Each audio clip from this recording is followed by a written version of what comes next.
अब अगले पॉइंट में आते हैं। अगले पॉइंट में कह रहा है कि स्टॉक की वैल्यू जो है ओवर वैल्यूड है 10%।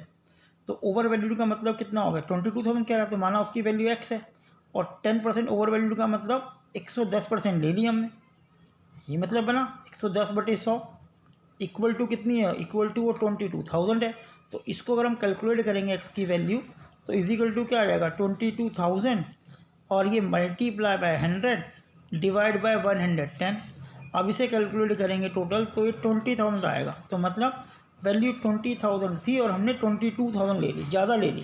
तो कितनी ज़्यादा ली बेटा, 2,000। तो स्टॉक की वैल्यू 2,000 कम करेंगे और स्टॉक क्या है, एसेट्स। और बेटा एसेट्स की वैल्यू अगर हम कम करते हैं तो हम क्या एंट्री बनाते हैं, हमारा लॉस हो गया ना, तो लॉस हो गया तो एंट्री बनेगी revaluation account debit to stock.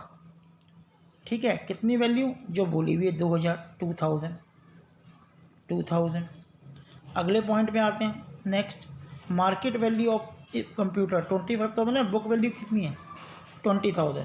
तो कंप्यूटर की वैल्यू बुक में 20,000 है और मार्केट में कितनी है 25। तो 5,000 बढ़ गई तो computer account debit, assets account debit to revaluation account. कितना, जितनी बड़ी है 5,000। ठीक है बेटा। अगले पॉइंट में आते हैं। तो बस आपको ये ध्यान रखना है कि उसके एसेट्स में इफेक्ट क्या पड़ रहा है, बढ़ रहा है, कम हो रहा है, क्या इफेक्ट पड़ रहा है। और वो जो इफेक्ट है वो हमने एंट्री में दिखाना है, प्रॉफिट है कि लॉस है। अब अगली value machine take by X 80,000 है कितनी, 60,000 की, उसने कितने में ले गया, वो ले गया 80,000 में। तो 20,000 का फ़ायदा हो गया। तो फ़ायदा हो गया तो उसकी एंट्री क्या बनेगी हमारी, machinery account debit to revaluation. कितना, 20,000। अब ये टेक कौन कर रहा है, एक्स टेक कर रहा है, तो एंट्री बनेगी एक्स कैपिटल अकाउंट डेबिट। इसमें दो एंट्रियाँ बनेगी, टू मशीनरी, क्योंकि हम वैल्यूड कर रहे थे। यहाँ पे एक्स 60,000 की मशीन को 80 में ले गया, तो 20 का प्रॉफिट तो हमने ये दिखा दिया, machinery account debit to revaluation. और जो सेकंड एंट्री बनेगी जो एसेट्स ले जा रहा है, तो X capital account debit to machine. कितना, 80,000। ठीक है, आगे अगले पॉइंट में आते हैं। अगला पॉइंट क्या कह रहा है, कह रहा है कि 1/3 of the machine taken by wife 30,000 and balance of revalued at 57,000। Book value of machine कितनी है, 72 है। तो 72,000 का पहले 1/3 निकालते हैं। 72,000 का 1/3 हम निकालेंगे, वो कितने में ले जा रहा हो, 30,000 में ले जा रहा है। तो इसका 1/3 कैलकुलेट। अब इस क्वेश्चन की बात करें तो बेटा देखो, इस 7th वाले क्वेश्चन में, 8th वाले में अच्छा क्वेश्चन है। कह रहा है machine 1/3 of the machine taken by Y 30,000 और बैलेंस की रिवाइज वैल्यू कितनी है 57,600 और मशीन की बुक वैल्यू कितनी है 72। तो 72,000 उसकी वैल्यू है, उसका 1/3 अगर हम निकालते हैं, इसका 1/3 72,000 का, तो ये 24,000 आता है। और 2/3 जो रिमेनिंग बचेगा बेटा वो 2/3 होगा। 2/3 जो है 48,000 आता है।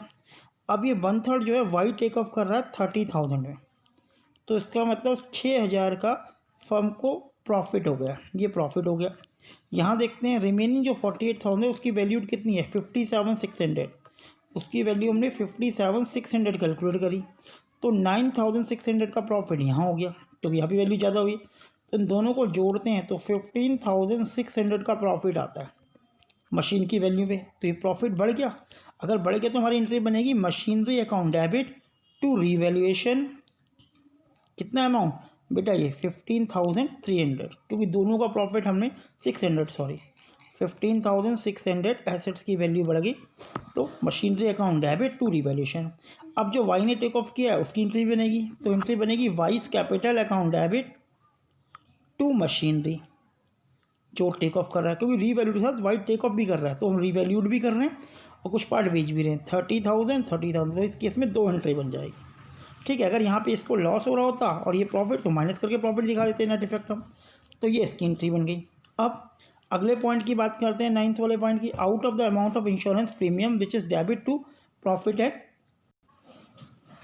5,000 carry forward to next year. तो जितना भी हमने पे किया 5,000 और नेक्स्ट ईयर का पे कर दिया, तो नेक्स्ट ईयर का मतलब वो प्रीपेड हो गया, और प्रीपेड अगर हो गया तो पहले जीरो था, अब कितना हो गया 5,000। तो प्रीपेड एक्सपेंस हमारा एसेट्स होती है, तो वैल्यू बढ़ गई। तो हमारी इसकी एंट्री बनेगी प्रीपेड या अनएक्सपायर।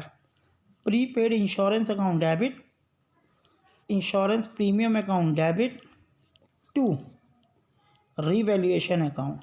कितना? 5000। अगला एक्सपेंस ऑन रीवैल्यूएशन कितना है? 5000। जो एक्स पे कर रहा है, अगर एक्स पे कर रहा है तो एक्स वन से वसूल करेगा।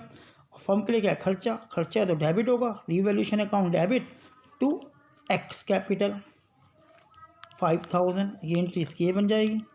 आगे दे रखा डेटर हुज ड्यू। अब डेटर का अमाउंट कितना दे रखा है, क्वेश्चन का पॉइंट पढ़ते हैं हम।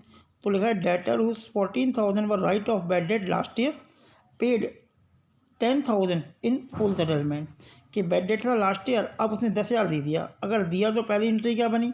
पहली एंट्री बनी cash account debit to bad debt recover account. जितना उसने दिया है 10,000 दिया तो 10 से मतलब है, 14 से कोई मतलब नहीं है, तो डूब गया था। जितना मिला वो बैड डेट रिकवर के नाम से आ गया 10,000। और क्योंकि ये रिकवर हुआ है प्रॉफिट हो गया, प्रॉफिट रिवैल्यूएशन क्रेडिट में आता है, तो एंट्री बन जाएगी bad debt recover account debit, recovered account debit to revaluation account, क्योंकि प्रॉफिट है 10,000। तो बेटा कुछ बेसिक एंट्रीज थी जो रीवैल्यूएशन को क्लियर कराने के लिए समझाई गई है। ठीक है, देख लीजिए बेटा।